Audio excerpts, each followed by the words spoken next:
Alors, bonjour à tous. Je suis aujourd'hui avec Gilles Laferrière. Gilles, un bon ami depuis très longtemps que je te connais. Tu es investisseur immobilier en premier, cofondateur de la compagnie et président de Omega Capital Privé. Tu es également co-auteur d'un livre extraordinaire sur la gestion immobilière. Et je pense que j'en oublie d'autres. Évidemment, coach et accompagnateur pour le Club immobilier du Québec. Tous ces titres. Alors, j'aimerais vraiment que tu nous inspires aujourd'hui et que tu nous donnes un petit peu ton feedback sur, d'après toi, c'est quoi le succès? Qu'est-ce que ça représente pour toi, le succès? C'est une bonne question, hein? En fait, le succès, première des choses, c'est pas d'avoir beaucoup d'argent. C'est pas bon, c'est le fun d'en avoir, on s'entend, mais c'est pas ce qui est le plus important. Je pense que le succès il se mesure en fait sur tous les plans de ta vie. Comment tu es heureux, comment tu es bien avec toi-même, comment tu es bien avec ton entourage, que ce soit ta famille, tes amis. Comment tu es bien dans ton travail, ta passion, est-ce que tu vis ta passion? Tout ça ensemble, ça amène au succès. Quand tu réussis dans tous les domaines de ta vie, à aller chercher le meilleur de toi-même, parce que la référence, c'est soi-même, en fait. Il ne faut pas se comparer aux autres. Il faut voir jusqu'à quel point, avec nous-mêmes, on est en accord avec nous-mêmes, puis qu'on est heureux. Il faut être heureux par en dedans. Donc ça, pour moi, c'est le grand succès. Magnifique. Parce qu'avoir tout l'argent du monde, puis être malheureux à l'intérieur, c'est pas un grand succès, là. Merveilleux. Puis dis-moi, d'après toi, de quoi tu es le plus fier d'avoir accompli dans ta vie? Ouais, de m'être vaincu moi-même. Je te dirais que c'est d'apprendre d'avoir réussi à vaincre mes démons, disons. Hmm. D'avoir réussi à partir à partir du moment où j'ai à peu près tout perdu dans ma vie, euh, à cause de la drogue et de l'alcool.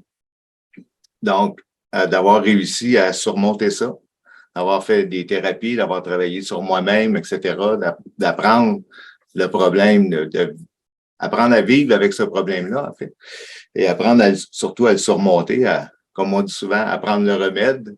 Mhm. Puis le remède, c'est vraiment changer ses comportements. Puis c'est très difficile. C'est très difficile. Ça prend beaucoup d'années. Ça fait presque 30 ans maintenant. Donc, à partir du moment où ça a été grandement réglé, disons, là, à partir de à peu près 5 ans là, de sobriété, le reste, euh, euh, le reste a suivi, en fait. Là, j'ai réussi à me refaire financièrement et aujourd'hui, je suis financièrement indépendant.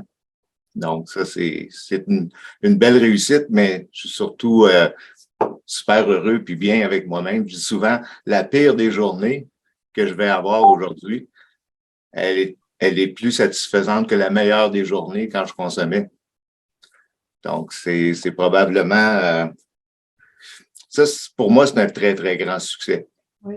Vis-à-vis moi-même, évidemment. Ce qui a été difficile à surmonter pour toi, ce que je perçois de ce que tu partages avec nous, c'est que ça t'a aidé à surmonter les autres défis dans le monde des affaires que tu as pu avoir juste parce que ton mindset, il avait shifté à autre chose. C'est vraiment un travail, c'est un travail de tous les jours, hein. C'est pas, du jour au lendemain, je vais changer, là. Il faut travailler sur soi. Puis c'est drôle parce qu'à chaque fois que tu demandes à la vie de t'aider à surmonter peut-être certains traits de caractère que tu as. Je te donne un exemple. Je suis une personne très impatiente. Donc, si je demande à la vie de m'aider à faire preuve de plus de patience, qu'est-ce qui arrive, tu penses? La vie m'envoie tout pour me rendre impatient, parce que c'est comme ça que je vais travailler sur ma patience. Donc, c'est pas facile, là.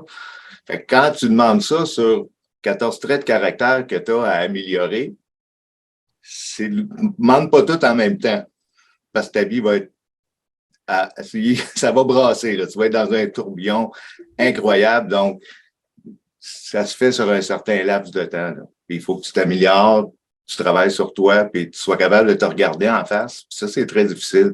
Il y a beaucoup de gens qui veulent pas aller à l'intérieur, là. Puis c'est normal, ça fait peur. Ouais. Donc, ils mettent une couche, ils mettent une couche, ils mettent une couche, ils ne veulent pas penser à ça. Ils partent dans des tourbillons de travail ou peu importe c'est quoi la béquille ou la porte de sortie pour ne pas regarder par en dedans. Donc, ça empêche d'avancer et d'avoir du succès. Là.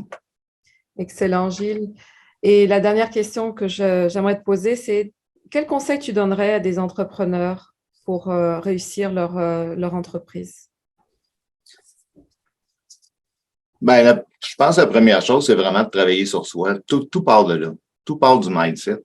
C'est à partir du moment, il n'y a pas, puis c'est toujours à retravailler, c'est jamais fini. On a toujours à travailler sur soi pour essayer de s'améliorer puis d'être encore mieux connecté parce que quand tu prends le temps de méditer, quand tu prends le temps de travailler sur toi, il y a des opportunités qui vont se présenter automatiquement.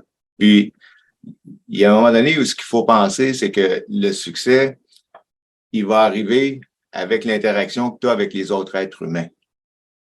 Donc, si tu n'es pas bien avec toi-même, tu ne réussiras pas à ce que les gens aient le goût de travailler avec toi.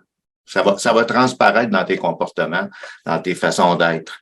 Donc, c'est extrêmement important que tu travailles sur toi et que tu aies un bon mindset. Magnifique. Et puis, ça va attirer automatiquement les gens.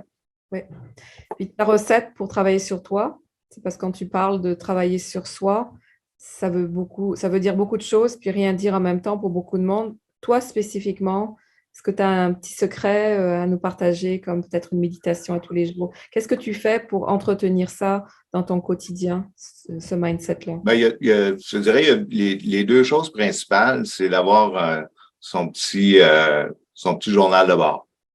Donc, si à tous les jours, tu prends le temps, en fin de journée, de te regarder, puis de regarder, de te rendre compte, puis d'écrire, où est-ce que tu as été dans tes mauvais patterns? Tu as été impatient, tu as été égoïste, tu as fait preuve en tout cas, tu as menti à des gens. Tu sais, ce sont tous de mauvais comportements. Donc, d'un côté, tu dois te rendre compte où est-ce que tu as besoin de t'améliorer, puis de l'autre côté, ben, demander à qui tu voudras, OK? À ton être supérieur, à la vie, tu t'appelles ça comme tu veux, de t'aider à t'améliorer de ce côté-là. Faut pas se taper sur la tête et dire qu'on n'est pas bon. Faut juste demander de s'améliorer tranquillement. Fait que ça, c'est une des façons parce que ça te permet de te regarder au lieu de regarder les autres. Puis de mettre la faute sur tout le monde, sauf toi. Effectivement. Donc, de regarder comment toi, tu peux t'améliorer. Puis évidemment, faire des méditations, prendre un temps d'arrêt. Ça, c'est très, très important. D'être capable de prendre un temps d'arrêt. De laisser descendre toute la pression qu'on peut avoir dans une journée. Puis de se reconnecter, en fait. Oui. Merci beaucoup, Gilles, pour tes beaux conseils. Et puis, à très, très bientôt. Merci de ton temps. Ça fait un grand plaisir.